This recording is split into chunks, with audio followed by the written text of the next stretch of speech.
Hello student, আসসালামু আলাইকুম। Python programming ক্লাসে তোমাদের সাথে আমি আছি তহমিনা তাহরিম ইস্তি। আজ এই ভিডিওতে আমরা চ্যাপ্টার 1 নিয়ে আলোচনা করব।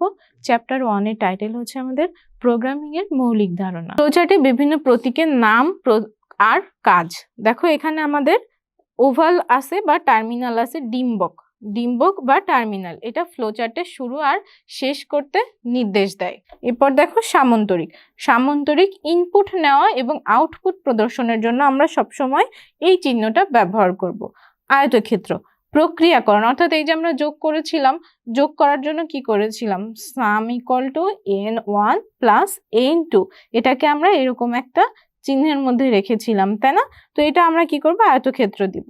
এখন দেখো ডায়মন্ড শেপ বা হীরক, আমরা প্রোগ্রামিং এর মধ্যে অবশ্যই কন্ডিশন ইউজ করব বা লুপ ইউজ করব। এই ধরনের কন্ডিশন ব্যবহার করার সময় আমরা সেটাকে এই হীরক বা ডায়মন্ড শেপের মধ্যে লিখব। দেখো আমাদের অনেকগুলো বিন্দু থাকতে পারে বা একাধিক শাখা প্রশাখা থাকতে পারে। একাধিক শাখা যখন একটি বিন্দুতে মিলিত হবে তখন আমরা এই বৃত্ত শেপটা দিয়ে সেটাকে কানেক্টেড করব। আর এখানে বিভিন্ন তীর দিয়ে বোঝানো হয়েছে যে প্রবাহ কোন দিকে যাচ্ছে। অর্থাৎ আমরা এই যে এর পরে কি করলাম, এরকম করে সবগুলো স্টেপের পর আগে পরে এভাবে আমরা তীর চিহ্ন দিলাম না। তো ধরো আমি কোনো কিছু ডায়মন্ডের মধ্যে ধরো কোনো কন্ডিশন নিচ্ছি, তো আমার তখন এই ধরনের আমার তীরগুলো ব্যবহার করা লাগতে পারে। তো এটাই মূলত হচ্ছে আমাদের প্রোগ্রাম ফ্লোচার্টের বিভিন্ন প্রতীকের নাম এবং প্রতীকের কাজ।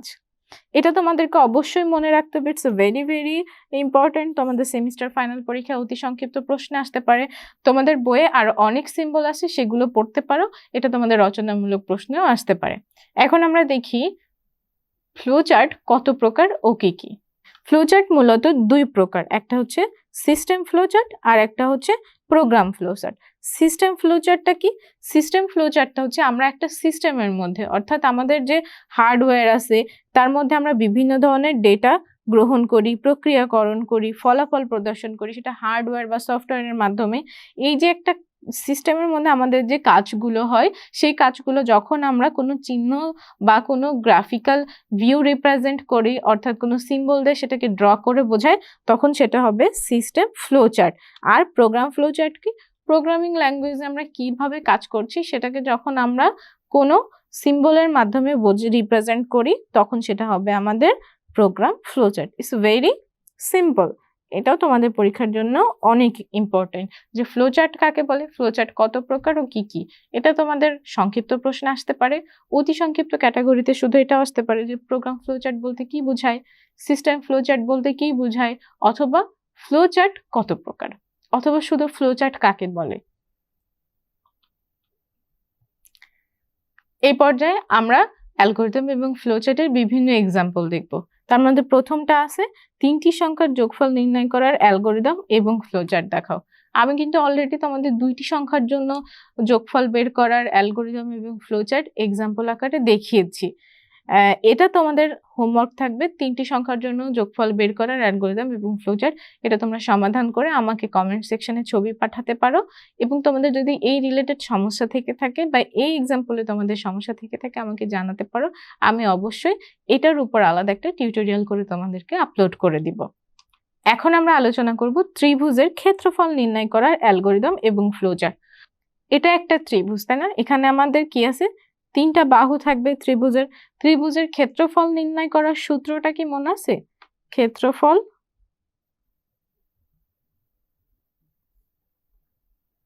হাফ ইন্টু ভূমি ইন্টু উচ্চতা, তাই না? এটা ছিল আমাদের ত্রিভুজের ক্ষেত্রফল নির্ণয় করার সূত্র। এই সূত্র অনুযায়ী জাস্ট আমরা যদি প্রোগ্রামিং এর মধ্যে বসিয়ে দিই তখন সেটা আমাদের হয়ে যাবে ত্রিভুজের ক্ষেত্রফল নির্ণয় করা। তাহলে চলো দেখি।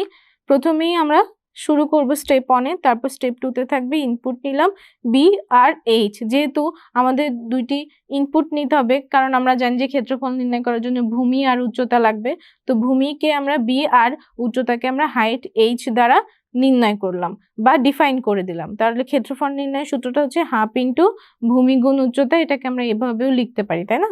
তারপর ফলাফল আসবে, এরপর শেষ করে দেবো। So very simple example. প্রথম ধাপে থাকবে স্টার্ট, তারপরে আমরা ইনপুট নিলাম বি আর এইচ, এরপর আমরা এরিয়া মেজারমেন্ট করব half into B into H দিয়ে, এরপর প্রিন্ট আমরা এরিয়া করব, এরপর শেষ করে দিলাম। সো ভেরি সিম্পল না?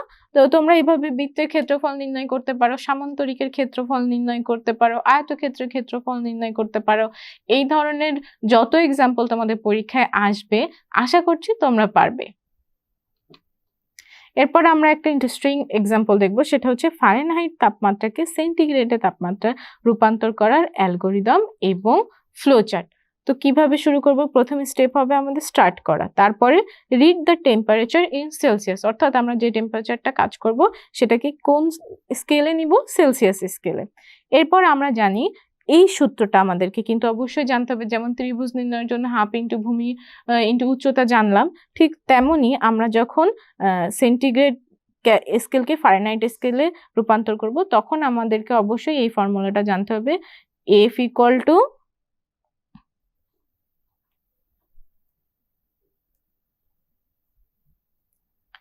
equal to 9 into C/5 plus 32। এটা আমাদের একটা ইকুয়েশন, এটা তোমরা ম্যাথমেটিক্সে পড়েছো বা ফিজিক্সে পড়েছো, আমি আর এটা ইলাবোরেট করলাম না। আমরা এই ইকুয়েশনটা এখানে লিখবে এবং এই ইকুয়েশনের মাধ্যমেই মূলত সেন্টিগ্রেড তাপমাত্রাকে আমরা ফারেনহাইটে কনভার্ট করতে পারি। এরপর আমরা টেম্পারেচারটা, এটা যদি আমরা ক্যালকুলেশন করি তাহলে রেজাল্ট অবশ্যই ফারেনহাইটে পাবো। ফারেনহাইটে পাওয়ার পর আমরা প্রোগ্রামটা স্টপ করে দিব। তো এখন আমরা দেখবো এটাকে কিভাবে আমরা একটা ফ্লোচার্ট ড্র করতে পারি।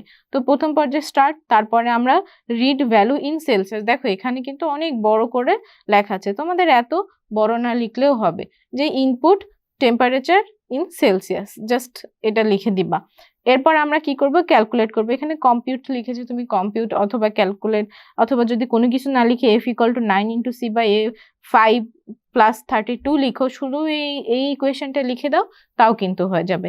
যেহেতু এটা আমাদের একটা ইকুয়েশন, তাই এটা আমরা আয়তক্ষেত্রের মধ্যে নিলাম, এটা আমাদের ইনপুট, তাই আমরা সামান্তরিকের মধ্যে নিচ্ছি, স্টার্ট করছি তাই আমরা ওভাল শেপের মধ্যে নিচ্ছি। এরপর দেখো এটা প্রিন্ট এফ। এফ বলতে কি বোঝাচ্ছে? এফ হচ্ছে আমাদের টেম্পারেচার ফারেনহাইট স্কেলে, সেটা এখানে প্রিন্ট এফ। এটা কিন্তু আমাদের আউটপুট, তাই না? তো আমরা জানি আউটপুট প্রদর্শনের জন্য আমাদেরকে সামান্তরিক ব্যবহার করতে হবে, সেটা ব্যবহার করলাম। এখন তো আমাদের কাজ শেষ, তো ফাইনালি আমরা প্রোগ্রামটা স্টপ করে দিব। এটা ছিল ফারেনহাইট তাপমাত্রাকে সেন্টিগ্রেডের তাপমাত্রা রূপান্তর করার অ্যালগোরিদম এবং ফ্লোচার্ট। এখন আমরা শিখব তিনটি সংখ্যার মধ্যে বড় সংখ্যাটি বের করার অ্যালগোরিদম এবং ফ্লোচার্ট। এটা তোমাদের সেমিস্টার ফাইনালের জন্য খুবই ইম্পর্টেন্ট। এটা প্রায়ই আমাদের সেমিস্টার ফাইনাল পরীক্ষায় অথবা মিড টার্ম পরীক্ষায় প্রশ্নটা আসে। তো দেখো প্রথম কাজ কি, আমাদের প্রবলেমটা খুব ভালোভাবে বুঝতে হবে যে আমরা তিনটা নাম্বার নিব, সেটা হতে পারে n1, n2 আর n3। এই তিনটা সংখ্যার মধ্যে কোন সংখ্যাটা বৃহত্তম সেটা কিন্তু আমাদেরকে খুঁজে বের করতে হবে। তো ধরো আমি n1 = নিলাম 7, n2 নিলাম 9 আর n3 নিলাম 2। এইটার মধ্যে কোনটা বড়? আমি কিন্তু খুব সহজেই দেখে বুঝতে পারছি যে 9 বড়। এখন এটাকে আমি যদি লজিক দিয়ে রিপ্রেজেন্ট করি, আমি প্রথমে এটাকে দুটো দুটো করে ভাগ করে নিব। তো চলো আমরা আগে খুব সুন্দরভাবে লজিকটা বুঝি। n1 আর n2 কে যদি আমি কম্পেয়ার করি তাহলে হয় আমার n1 বড় হবে, তা না হলে n2 বড় হবে।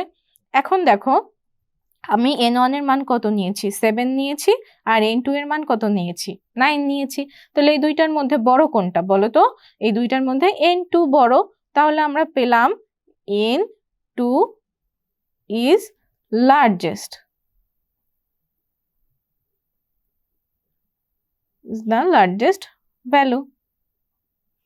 এখন দেখো আমাদের কিন্তু আরো আছে কি, n3 আছে, দুইটা সংখ্যা করে যেহেতু আমরা আলোচনা করছি, তাহলে এখানে আমরা বুঝেই গেলাম যে n2 is smallest, স্মল। তো এখন দেখো দ্বিতীয় পর্যায়ে এসে আমরা n2 আর n3 এর মধ্যে কম্পেয়ার করব। তো n2 এর মান তো আমরা জানি যে 9 আর n3 এর মান হচ্ছে 2। তো এই দুইটার মধ্যে কম্পেয়ার করলে আমি দেখতে পাচ্ছি যে আমাদের n2 এর ভ্যালুটা বড়, অর্থাৎ n3 ছোট, তাই না? স্মল। এই পর্যায়ে এসে আমরা দেখলাম যে n2 এর ভ্যালুটা লার্জেস্ট। তাহলে আমাদের ফাইনাল আনসার হচ্ছে n2।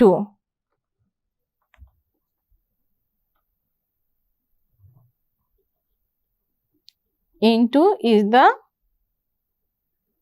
largest value. এটাই আমাদের আনসার, তাই না? তাহলে আমরা লজিকটা কিন্তু খুব ভালোভাবে বুঝে গেলাম। এখন চলো আমরা অ্যালগরিদমটা বুঝি। প্রথম ধাপে আমি শুরু করলাম, 3টা ইনপুট নিলাম এ বি সি। এখন আমাদের প্রথম কাজ হচ্ছে এই এ কে কম্পেয়ার করব কার সাথে, বি আর সি এর সাথে। তাহলে আমি প্রথমেই দেখব যে এ কি বি এর চেয়ে বড় অথবা এ কি সি এর চেয়ে বড়। যদি সত্য হয়, অর্থাৎ যদি এ বি এবং সি এর থেকে বড় হয়, তাহলে এর মান বড়, সেটাই লিখলাম যে বড় ছাপায়। আর যদি তা না হয়, যদি এটা মিথ্যা হয়, তখন কি হবে? অবশ্যই বি এর চেয়ে বড় অথবা বি সি এর চেয়ে বড়। এখানে যদি এটা সত্য হয় তাহলে বি বড় হবে, আর যদি এ আর বি কোনোটাই বড় না হয় তাহলে ফাইনালি আমাদের সি বড় হবে। So very simple. তো আমরা খুব সহজে এটা বুঝে গেলাম। এখন চলো আমরা এটার ফ্লো চার্টটা দেখি। তো প্রথম পর্যায়ে আমরা স্টার্ট করলাম, তারপর আমরা ইনপুট নিলাম এ বি সি। এখন আমরা এটাকে তুলনা করলাম যে এ কি বি এর চেয়ে বড় এবং এ কি সি এর চেয়ে বড়। যদি ইয়েস হয় তাহলে প্রিন্টে দেখো, এখানে আমরা বলেছিলাম যখন কোনো কন্ডিশন অ্যাপ্লাই করব তখন আমরা ডায়মন্ড শেপ নিব। আমরা কিন্তু এখানে ডায়মন্ড শেপ নিয়েছি। আর যদি এ বি এর চেয়ে বড় অথবা সি এর চেয়ে বড় না হয় তাহলে কি হবে? দেখো ইয়েস হলে তো আমরা এই প্রিন্ট করে দিলাম। যদি ইয়েস না হয় তাহলে তখন আমরা আবার বি কে কম্পেয়ার করব। কার সাথে কম্পেয়ার করব? এ এর সাথে কম্পেয়ার করব আর সি এর সাথে কম্পেয়ার করব। দেখো পরবর্তী স্টেপে কিন্তু ঠিক সেই কাজটাই করেছি, যে বি কে এর থেকে বড় অথবা বি কি সি এর থেকে বড়। যদি ইয়েস হয় তাহলে আমি বি প্রিন্ট করে দিলাম। আর যদি দেখি যে না, আমার তো বি এর চেয়ে বা সি এর চেয়ে বড় হচ্ছে না, তাহলে আমাদের এক্সিস্টিং কে থেকে যাচ্ছে, এও হলো না বিও হলো না, শেষে তো অবশিষ্ট সি থাকছে। তার মানে আমরা খুব সহজেই বুঝে যাচ্ছি যে যদি এটা নো হয় তাহলে সি সবচেয়ে বড়। এটাকে আমরা প্রিন্ট করে দিব। সহজ না? আশা করছি তোমরা খুব সহজেই বুঝতে পেরেছো। তোমরা যদি এই সমস্যাটি সমাধান করার উপায় শিখে থাকো বা বুঝে থাকো তাহলে তোমরা একটা হোমওয়ার্ক প্র্যাকটিস করবে, তা হলো 2টি সংখ্যার মধ্যে বৃহত্তম সংখ্যাটি বের করার উদাহরণ।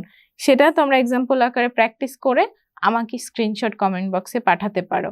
অথবা তোমরা 2টি সংখ্যার মধ্যে ক্ষুদ্রতম সংখ্যাটি বের করার এক্সাম্পল অ্যালগরিদম ফ্লোচার্ট বের করতে পারো। 3টি সংখ্যার মধ্যে ক্ষুদ্রতম সংখ্যাটি বের করার অ্যালগরিদম এবং ফ্লোচার্ট লিখতে পারো। তোমার এই কম্পিউটার ইঞ্জিনিয়ার হওয়ার স্বপ্ন পূরণে তোমার সাথে থাকছি আমি, তহমিনা তাহারিম ইস্তি, পাইথন প্রোগ্রামিং এর পুরো কোর্সটি জুড়ে। তোমার সাথে দেখা হবে পাইথন প্রোগ্রামিং ক্লাসে। ততক্ষণ সবাই ভালো থাকো। আসসালামু আলাইকুম।